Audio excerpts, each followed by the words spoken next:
আজকে আমি একটা পরোটা বানাচ্ছি। এই পরোটার নাম হচ্ছে ক্রিম পরোটা। আর এটার মধ্যে নিয়েছি আমি ময়দা আর একটুখানি আটা, আর তার মধ্যে নিয়েছি দুধ, মিল্ক পাউডার নিয়েছি। আর এটা মিল্ক পাউডার না দিয়ে, এটা যদি দুধ থাকে সে লিকুইড দুধও কিন্তু ইউজ করা যেতে পারে। আর এর মধ্যে একটু চিনি দেব, 2 চা চামচ, আর এর মধ্যে 1 চা চামচ আমি ঘি দিয়েছি। এবার এটাকে মাখতে হবে। যদি মিল্ক পাউডার দিয়েছি, যদি না থাকতো মিল্ক পাউডার, তো লিকুইড দুধও এখানে ইউজ করা যেতে পারে। তো এটা আমি মেখে নিচ্ছি। মেখে নিয়ে এটা আমি আবার একটু অন্যরকমভাবে এটা বেলবো। তো আমি আগে এটা মেখে নিই। তো ময়দাটা আমি মিল্ক পাউডারের সাথে চিনি দিয়ে, 2 চামচ চিনি দিয়ে আর 1 চামচ ঘি দিয়ে ওটা মেখে রেখেছি। এবারে আমি ওইটা বেলছি।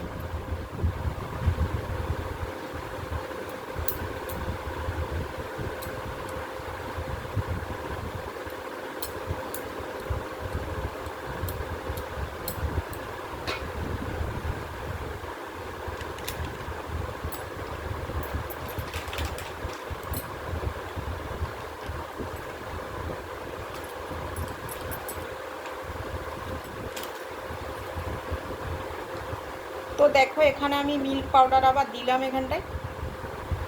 এখানে মিল্ক পাউডারটা দিয়ে দিলাম।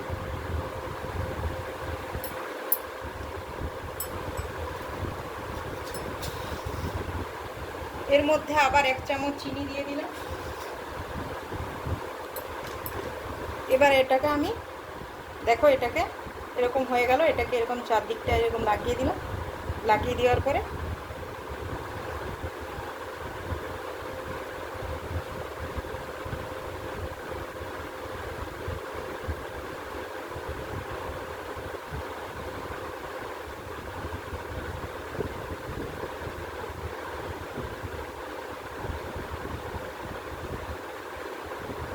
তো এটা এরকম হয়েছে। এটা ভালো করে আমি করে দিলাম। এবার আমার এটা এইভাবে বেলতে হবে।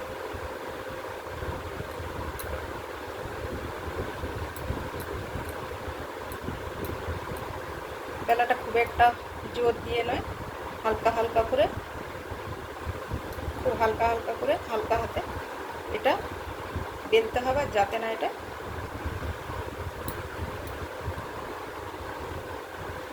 ফেটে যায়। ফেটে যাতে না কিছু বেরিয়ে যায়, এটা মানে যাতে এই দুধ গুঁড়োটা আছে আর চিনিটা আছে না কিছু বেরিয়ে যায়। তো এরকমভাবে এটা বেলা হয়েছে। এবারে আমি এটাই দেখো, এই যে এরকম হয়েছে, এটা এরকম হয়েছে।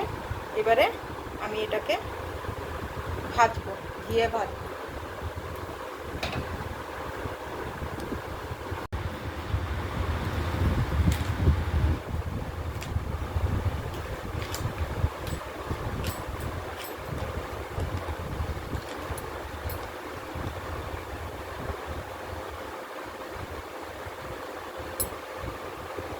এরকম গোল করে, এরকমভাবে একটা রুটির মতো গোল করে, তারপরে একটু দুধ, মিল্ক পাউডার আর একটু চিনি দিয়ে এরকম করে দিয়ে, তারপরে এইভাবে এটা মুড়ে দেওয়া।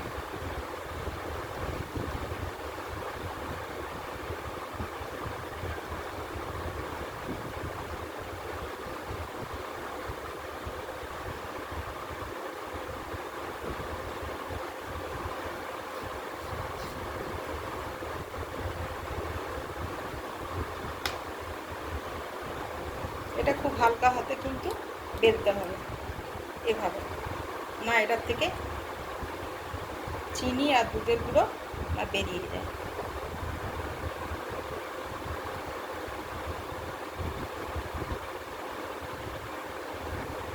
হালকা হবে।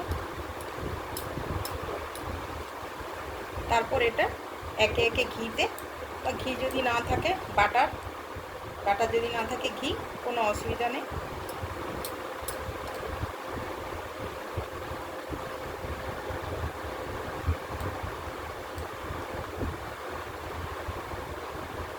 এবার হয়ে গেল। এগুলো আমি একে একে করে এবারে তাওয়াতে ভাজবো। পরোটাগুলো আমি একে একে ভেজে নিচ্ছি। এটা ওই রকমভাবেই, একই রকমভাবে। তো ওই পরোটাগুলো এগুলো বাচ্চারা খুবই ভালোবাসে খেতে। তো এগুলো বাচ্চাদের টিফিনে বা এমনি ছুটির দিনে এগুলো বাচ্চাদেরকে করে দিলে তারা খুব ভালোভাবে এটা খুশি হয়ে খুব খায়। বাইরের খাবার খাওয়ানোর থেকে এরকম বাড়িতে কিছু বানিয়ে এরকম ধরনের বাচ্চাদের জন্য বানিয়ে খাওয়ানোটাই ভালো। আর এটা খুব ভালো, মানে দেওয়া আছে, ঘি দেওয়া আছে, দুধের মিল্ক পাউডার দেওয়া আছে বা লিকুইড দুধ দেওয়া আছে, এগুলো কোনোটাই ক্ষতি হবে না। আর সবসময় বাইরের খাবার কিন্তু খাওয়ানোর থেকে এরকমভাবে এটা ওটা বানিয়ে ওদের হেলদিও হবে আর সেটা টেস্টিও হবে। এভাবে ভেজে নেব আমি।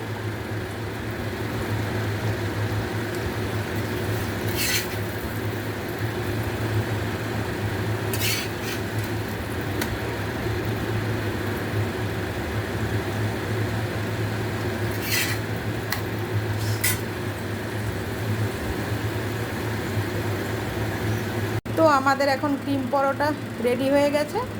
আর এটা বাচ্চারা খেতে খুব ভালোবাসে। ছুটির দিনে বা স্কুলের টিফিনে এটা বাচ্চাদিকে দিলে এটা বাচ্চারা খুব খুশি হয়ে খাবে। আর এটা খুব হেলদি আর টেস্টি।